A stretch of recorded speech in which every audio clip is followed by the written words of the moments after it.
Emergency होगी। तो हिमाचल में वो बजट में हमने अनाउंस किया, हिमाचल पहला राज्य बना जिसमें इस तरह की अनाउंसमेंट हुई। अब बताइए आपको, जब अनाउंसमेंट हो गई, जब अनाउंसमेंट के बाद चर्चा हुई तो फूड डिपार्टमेंट में तहलका मच गया। उनको लगा कि ये क्या हो गया, हमारी तो सारी पावर्स ही खत्म हो गई। तो उन्होंने डायरेक्टर, क्योंकि हमने तो केवल सेक्रेटरी फूड को कॉन्फिडेंस में लिया था, हमने नीचे वालों से बात, क्योंकि बजट कॉन्फिडेंशियल डॉक्यूमेंट होता है, तो डायरेक्टर फूड ने चलाया है कि ये तो सारे control orders essential commodity act जो सेंट्रल एक्ट है उसके तहत है, स्टेट गवर्नमेंट नहीं विड्रॉ कर सकती। तो ये लेटर से सचिवालय में आया, शासन के पास में। मैंने कहा ये कोशिश कर रहे हैं कि इसमें बजट पे अनाउंसमेंट पे एक्शन नहीं हो। तो उन्होंने भारत सरकार को लेटर लिख दिया। मैं भारत सरकार के सेक्रेटरी से मिला और वहाँ जाके मैंने कहा कि ये स्टेट अपने लेवल पे स्टेट में डिसाइड कर रही कि ये कंट्रोल ऑर्डर चाहिए नहीं चाहिए, तो इसमें क्या दिक्कत है। तो सेक्रेटरी ने कहा बिल्कुल ठीक है, आपकी इच्छा है। उन्होंने तुरंत जवाब दिया कि ये स्टेट के अधिकार में आता है, आप निर्णय कर सकते हैं। और फिर हमने ऑर्डर किया कि ये कंट्रोल ऑर्डर्स हिमाचल प्रदेश में नहीं लागू होंगे, तो हिमाचल पहला राज्य बना। मैं आपको ये थोड़ा इसलिए बताना चाहता हूँ कि अगर माहेश्वरी समाज या बिजनेस कम्युनिटी से कोई होते हैं तो उस तरह के निर्णय कर सकते हैं जो बिजनेस कम्युनिटी के लिए फायदेमंद है। मैं सेक्रेटरी टैक्सेशन रहा बहुत साल, मैंने बहुत सारे चेंजेस किए टैक्स असेसमेंट में, टैक्स रिफंड में, क्योंकि मैं समझ सकता था कि बिजनेस कम्युनिटी को क्या दिक्कत आती है। बहुत सारे एग्जाम्पल हैं, मैं बहुत समय लगेगा उसमें नहीं करना चाहता हूँ। आप इसके साथ में सबसे बड़ी बात है कि you can make a difference in the life of the people. आप लोगों की लाइफ में चेंजेस कर सकते हैं। मैं इसके 2 एग्जाम्पल दूंगा कि जब मैं बजट बना रहा था और ये चर्चाएं जब होती थी तो हम सजेशन लेते थे, तो ये सजेशन एक आया कि हमारे यहाँ पर महिलाओं की स्थिति खराब रहती है और गरीब महिलाओं की विशेष रूप से होती है, उनको छोड़ दिया जाता है और ये होता है और वो बहुत पावरलेस फील करती है। तो हमें लगा कि अगर महिलाओं के नाम से कोई प्रॉपर्टी हो तो उसके बाद वो एम्पावर्ड फील करेगी। तो ये चर्चा जब आई तो इस पर हमने विचार किया और हमने कहा कि जो स्टैंप ड्यूटी लगती है, उस समय 6% स्टैंप ड्यूटी थी और 2% रजिस्ट्रेशन चार्जेस था, तो 8% को हमने कहा कि अगर महिलाओं के नाम से कोई मकान होता है तो 8% के बदले 4% लगे। ये हमने पॉलिसी अनाउंसमेंट बजट में किया और उसके बाद में हमने देखा कि जो भी मकान की रजिस्ट्री हो रही है वो सिर्फ महिलाओं के नाम से हो रही है, क्योंकि सबको बचानी थी। पर इस छोटे से चेंज से सारी महिलाएं एम्पावर हो गई। उसके बाद हमारे पास 2-4 केसेस आए, उन महिलाओं ने कहा कि आदमी ने कहा तो कहा लिख लो बाहर, घर मेरा है। तो आप ये देखिए कि आप you can make a difference by making changes in the policy, अगर आप उस जगह पे सही सोचते हैं। दूसरा एग्जाम्पल मैं देखना चाहूँगा, मेरी वाइफ जो है वो डिसेबिलिटी पे काम करती है।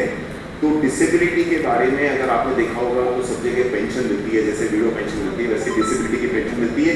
पर पेंशन में क्या 40% डिसेबिलिटी दी जाती है, तो उस पेंशन में क्या सब लोग लेते हैं, बड़ी थोड़ी थोड़ी अमाउंट होती है। तो मैंने कहा यार ये ठीक क्राइटेरिया नहीं है। उनसे बात की, दूसरों लोगों ने कहा कि रियल डिसेबल होते हैं जो 70% से ऊपर डिसेबल, वरना थोड़ी सी आंख में कुछ गड़बड़ है तो वो डिसेबल 40% में आ जाता है और वो उसका फायदा ले लेता है। 70% वाला गलत फायदा ले लेता है। तो ये बात सबको अच्छी लगी, सीएम को भी अच्छी लगी। तो हमने कहा जो 70% डिसेबल वाला होगा उसको नॉर्मल पेंशन जो 1500 मिलती है उसके बदले 3000 मिलेगी और उस पर कोई इनकम क्राइटेरिया नहीं होगा, क्योंकि इनकम क्राइटेरिया नहीं आते थे, क्योंकि वो डिसेबल है, उसको जरूरत है। तो हिमाचल ने सोशल एंगल से भी सोचा कि हम डिसेबल को कैसे मदद करें। और बहुत सारे एग्जाम्पल है, पर मैं ये 2 एग्जाम्पल इसलिए अभी समय के हिसाब से बता रहा हूँ कि आप चेंज कर सकते हैं लोगों की लाइफ में। You can make a difference अगर आप उस पद पे और परिस्थिति में हैं। If you become nobody to somebody, और आप उस जगह पे पहुंचते हैं और उसमें से पहुंच सकते हैं। तो मुख्य बात यह है कि रॉबर्ट फ्रॉस्ट ने कहा है कि 2 roads diverge in a wood and I took the one less traveled by and that has made all the difference। तो अगर आप एक रास्ता लेते हैं, हमारी जनरली जो है बिजनेस कम्युनिटी है, तो हम सीए बन जाते हैं और फिर बिजनेस में आ जाते हैं, और आजकल जो अच्छे जो बच्चे हैं वो आईटी करके और बाहर निकल जाते हैं। अगर आप कुछ डिफरेंस लेना चाहते हैं तो मैं भी कॉमर्स में था और कॉमर्स में जनरली हमारी क्लास से कौन निकले, वो निकले जो सीए बने या बैंक प्रोबेशनरी ऑफिसर बने, तो हमारी क्लास में कुछ बच्चों ने हमने डिसाइड किया कि हम सिविल सर्विस की तैयारी करेंगे।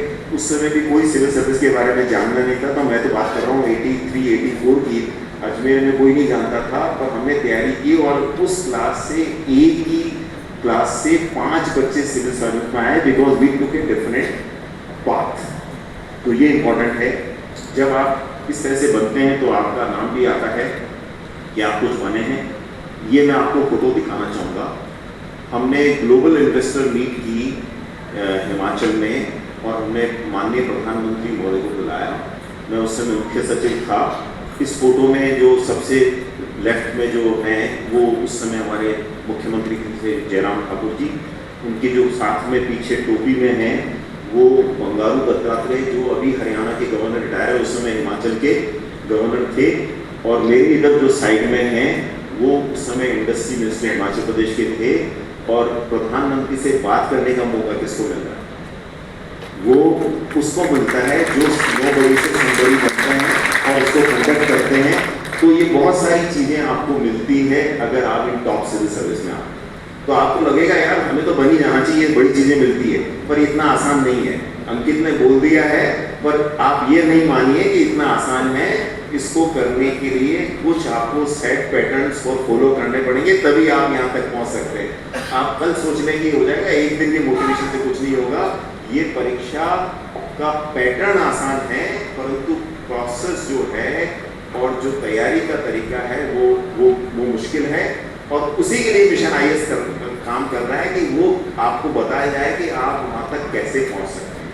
तो जैसे अंकित आपको बता रहे थे, ये एग्ज़ाम 3 लेवल्स में होता है।